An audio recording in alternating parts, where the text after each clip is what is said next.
30 minutes before my wedding, my future mother-in-law set my dress on fire.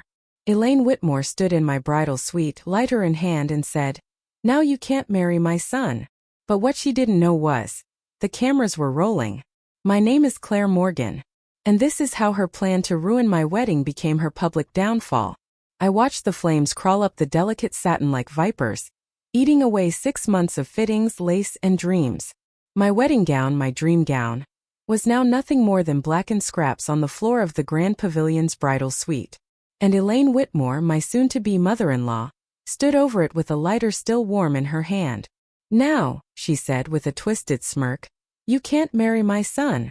I stood frozen, my 3 bridesmaids silent in the corner, their lavender dresses glowing against the rising smoke. I should have screamed. I should have cried. But all I felt in that moment was a strange, cold clarity. Elaine didn't even try to hide what she'd done. She looked triumphant. Proud. "Nathan needs someone from our world," she sniffed. "Someone with a family name. Not some girl from the East Side with a community college degree." Her words bounced off me like rubber bullets. Stung but didn't break. I reached for my phone. "You have no idea what you just did," I said, my voice surprisingly steady. Elaine laughed, brittle and sharp. "Oh please. I saved my son from the biggest mistake of his life. Melissa Hammond is still single, you know. Her father owns half the city." I pressed a button on my screen. A live video feed appeared. Her smirk faltered. "What is that?" she asked, voice turning wary.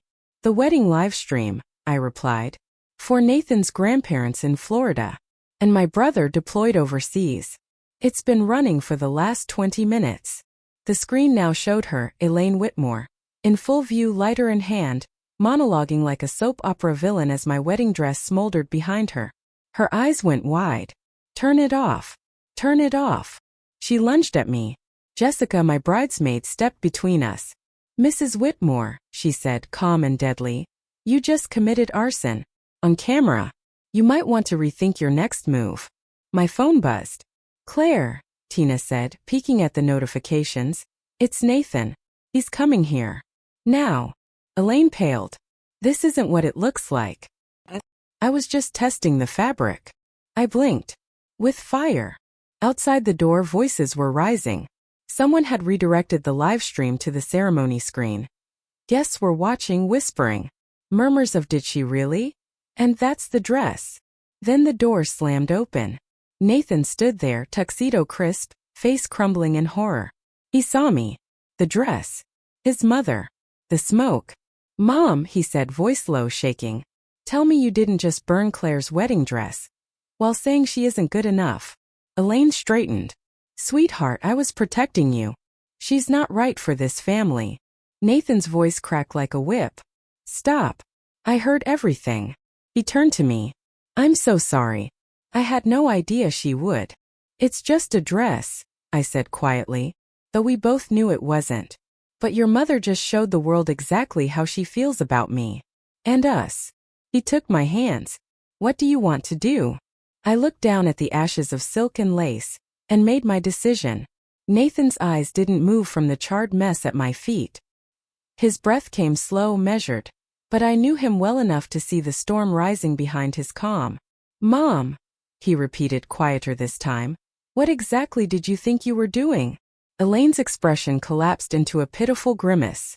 I was just trying to protect you. Claire doesn't belong in our world.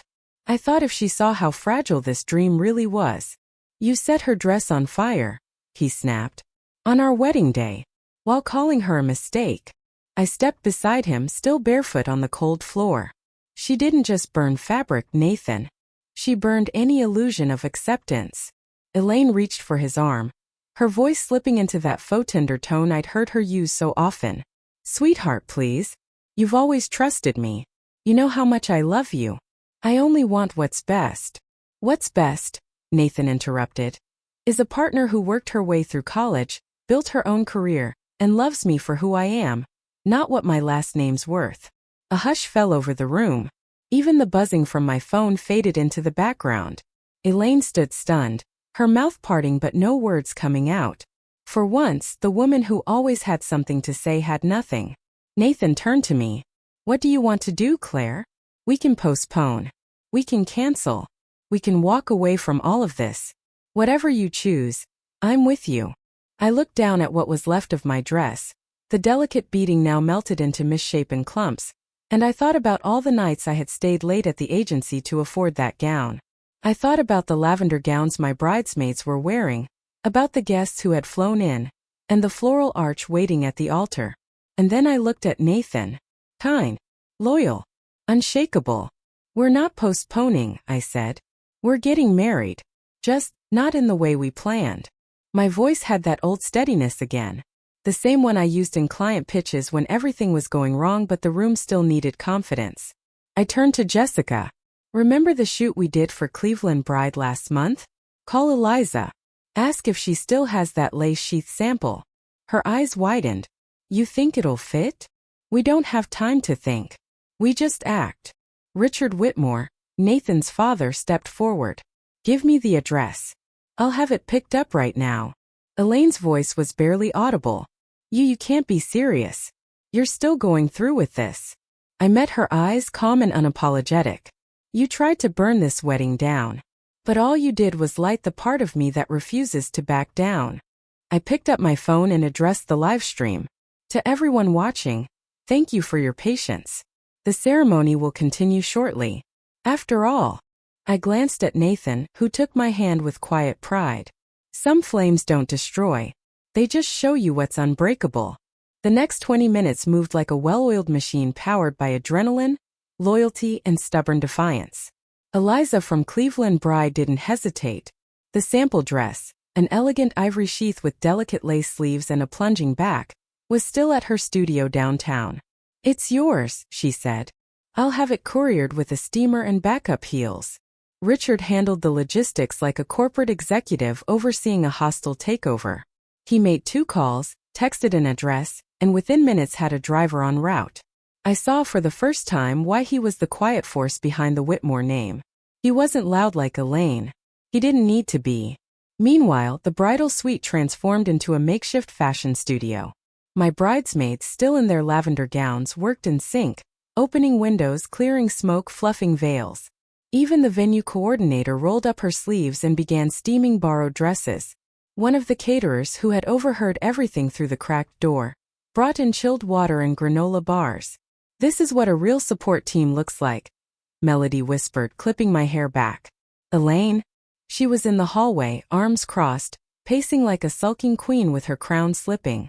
Security had been discreetly called, and Mr. Whitmore, now fully fed up, escorted her to a waiting car with the dignity of a man issuing a final warning. You'll regret this. I heard her hiss before the door closed behind her. No, I thought. I won't. The dress arrived faster than expected, carried in by Eliza herself. I didn't want to risk it, she smiled, a tape measure slung around her neck like a warrior's weapon. The gown was flawless. Simple but strong.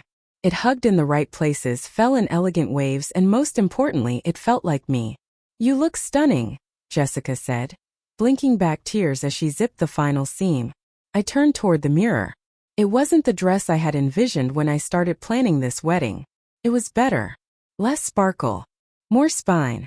As I reached for the borrowed veil, the venue coordinator knocked gently. Miss Morgan, the guests are seated. Jason, she paused, correcting herself. Nathan is at the altar. I smiled. One last request. She raised an eyebrow. Anything. Keep the live stream running. But don't just film the ceremony. Film the walk there. Through the garden path? Exactly. Let them see all of it. Not just the entrance. The journey. And so we walked, me and my bridesmaids, hand in hand, through the winding green paths of the venue gardens. Sunlight filtered through the leaves like blessings. Each step felt like a reclamation. A declaration. We weren't walking away from a ruined wedding. We were walking into something stronger. As we approached the double doors, the music swelled. The guests rose to their feet, and Nathan turned around. He saw me, and smiled like he knew. This wasn't just a wedding anymore. It was a comeback. As the doors to the ceremony space opened, a wave of applause rolled over us like a tide. Not polite clapping, real applause, the kind you hear after a victory speech or a championship game. I paused for a moment in the doorway, the late afternoon light casting golden rays over the polished wood floor. Nathan stood at the altar, still in his tux, hands folded, eyes locked on mine. He didn't blink. I walked down the aisle slowly, my bridesmaids flanking me, our steps in sync. There was no music playing, just the sound of people rising to their feet and clapping, some with tears, others with quiet smiles of admiration. Every face I passed carried the same message. We saw what happened, and we're here for you anyway. In the front row, Richard Whitmore stood tall, proud. The seat beside him, the one once reserved for Elaine, sat empty. He didn't look at it once. Instead, his gaze stayed on me, unwavering. Nathan reached out for my hand when I reached the altar. "You look unstoppable," he whispered. "And slightly flammable," I whispered back. He chuckled under his breath, and I felt the last remnants of tension leave my shoulders. Our officiant, Pastor Len Mitchell, no relation though we joked about it, smiled as he welcomed the guests. "Today we're not just witnessing a marriage," he said, "but a triumph. A declaration that love, resilience, and commitment matter more than ego, control, or circumstance." He was right. When it came time for our vows, Nathan went off script. He pulled a small, slightly wrinkled note from his jacket pocket. "I had written something sweet," he began, "but it feels wrong to read something polished when today has been anything but. So here's what I want to say." He turned to me fully. "Claire, I promise to stand by you not only when life gets messy, but especially when the mess comes from people we thought we could trust. I promise to protect what we have, even if it means standing up to my own family. And I promise, no matter what we face, I won't let go of your hand." His voice didn't shake, but mine almost did when I responded. "Nathan, I didn't grow up dreaming about a perfect wedding. I grew up learning how to keep going when things fell apart. Today you saw me pick up the pieces, and you chose to keep building with me. That's all I'll ever need." The rings arrived moments later, retrieved earlier by Richard, just in case. A quiet, deliberate act of foresight. I slipped Nathan's band on his finger with steady hands, and he did the same for me. When we were pronounced husband and wife, the applause that followed wasn't just celebration. It was vindication. We didn't just get married that day. We rose from fire. Together. The ballroom of the Grand Pavilion buzzed with something more electric than music or champagne. It buzzed with relief, admiration, and a touch of rebellion. The energy was different. It wasn't the polite kind you find at curated society weddings. It was raw, real, and celebratory in a way that felt deeply earned. Guests who had once sat stiff and formal were now laughing with their shoes kicked off. Colleagues from my agency filled the front tables, trading toasts with Nathan's college friends. Even Richard, standing by the bar with his jacket off and tie loosened, looked 10 years younger without Elaine orbiting around him. The Snapchat filter someone created, a phoenix rising from flames with our names beneath it, was already trending locally. Jessica leaned over during dinner and whispered, "Claire, your wedding has gone viral. People are calling it Cleveland's most resilient ceremony." I let out a half laugh, half sigh. "That's not even the weirdest thing that's happened today. Not even top 5, she grinned. Just then Tom, Nathan's old roommate who worked in PR, came over, phone in hand. "The Cleveland Plain Dealer wants a statement," he said. Their lifestyle editor saw the live stream. Her niece was here and texted her mid-ceremony. Apparently, they're calling it, "The Wedding That Wouldn't Burn." I exchanged a look with Nathan. He shrugged and smiled. "Tell them we're just grateful. And committed. Real commitment means staying when it's hard. Not just showing up when it's easy." The band struck up our first dance. As we stepped onto the floor, I noticed the front row of tables, the ones once reserved for Elaine's friends, were now occupied by my old creative director, Nathan's barber, our next-door neighbors, and 3 of my childhood friends who used to sneak cheap wine with me during undergrad finals week. The room had rearranged itself, not physically but spiritually. People who mattered had come forward. People who didn't quietly faded away. Eddie, my boss at the agency, approached us with 2 glasses of champagne just after our dance ended. "Well," he said, raising his glass, "you've officially survived the worst-case scenario and turned it into a branding opportunity." I laughed. "You're thinking campaign, aren't you?" "Oh, absolutely. Rising from the ashes. Can't burn love. It's all gold." We've already had 2 prospective clients email asking for the wedding team. Nathan gave him a mock glare. You're monetizing my trauma. Eddie winked. Only the marketable bits. Toward the end of the night, Aunt Diane leaned in close and said, Richard is beside himself. Margaret's threatening to cut Nathan out of the family trust, unless he divorces you before the honeymoon. Charming, I replied. And what did he say? He told her the only thing being cut out of this family is her. Nathan squeezed my hand under the table. Dad's done protecting her, he whispered. And I think so am I. We didn't need fireworks or confetti. We had something better. Clarity, solidarity, and the unmistakable feeling that we hadn't just won our wedding day. We'd reclaimed our narrative. Days after the wedding, Nathan got a text. Mom's locked herself in the guest house. She says it's her or Claire. I told her the choice has never been clearer. Dad. I read it over his shoulder as we sat on the deck of our honeymoon suite, sipping mango smoothies and watching the Indian Ocean sparkle like sequins in the sun. Nathan chuckled without humor. She really thinks I'll beg her to stay in my life after all that. I reached over and squeezed his hand. She's still clinging to the one thing she's always had, control. She's losing it, he said quietly. And she knows it. And she wasn't letting go quietly. Over the next few days, Elaine made sure to stir every pot she could reach, calling extended family, rewriting the story to paint herself as the misunderstood protector, even hinting that I had staged the fire as some twisted pure stunt. It would have been laughable if it hadn't been so sad. Still, the truth had already rooted itself. The livestream clip of Elaine torching my dress had surpassed 30,000 views on a local news page. Comments flooded in from strangers, some appalled, some sharing similar stories of controlling in-laws, others simply writing, "You are stronger than most." One woman messaged me directly, "Your wedding gave me the courage to cancel mine. My fiancé's mother was slowly breaking me. I watched you stand up and realized I could too." Nathan read it with me. "You didn't just make it down the aisle," he said. "You made a path for others." 3 weeks later, we returned from the Maldives to find the world still buzzing. Margaret had finally moved out of the Whitmore estate and was, reportedly, staying with her sister in Cincinnati. Rumor had it she was considering therapy, mostly because no one else was answering her calls.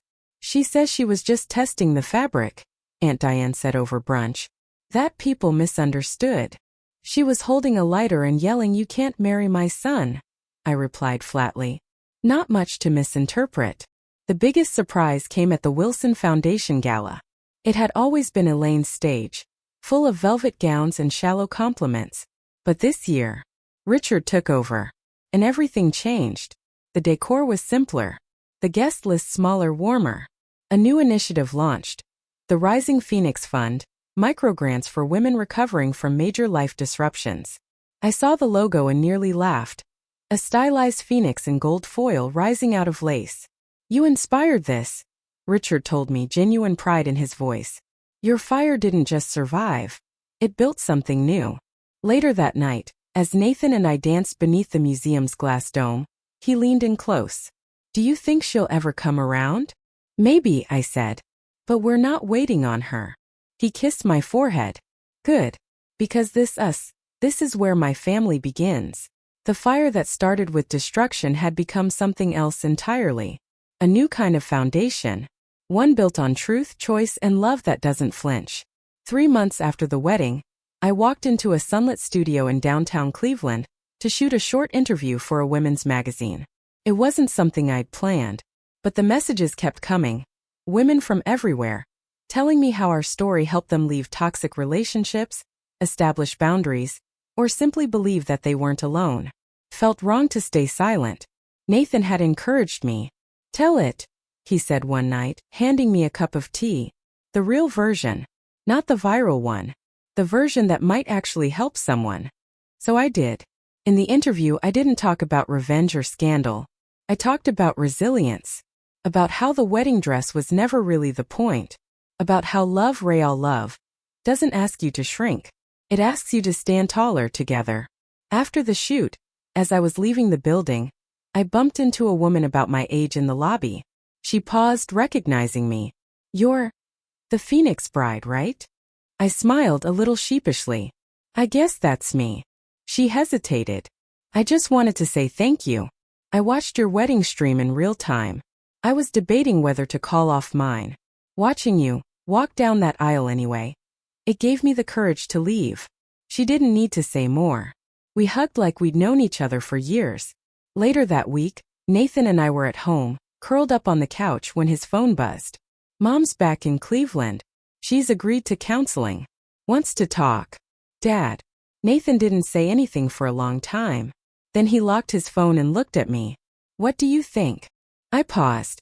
I think healing is good for people who want it. But I also think we don't owe her a version of us that forgets what she did. He nodded slowly. We can listen.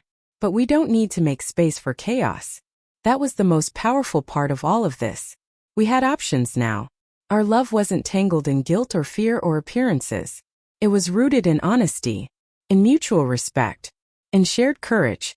At the Wilson Foundation's next event, I was invited to speak briefly. I stood beneath a soft golden banner bearing the new emblem, a phoenix rising from lace. I looked out at a room full of women rebuilding their lives. And I spoke the words I wish someone had said to me before it all happened. You are allowed to draw the line. You are allowed to protect your peace. You are allowed to rise.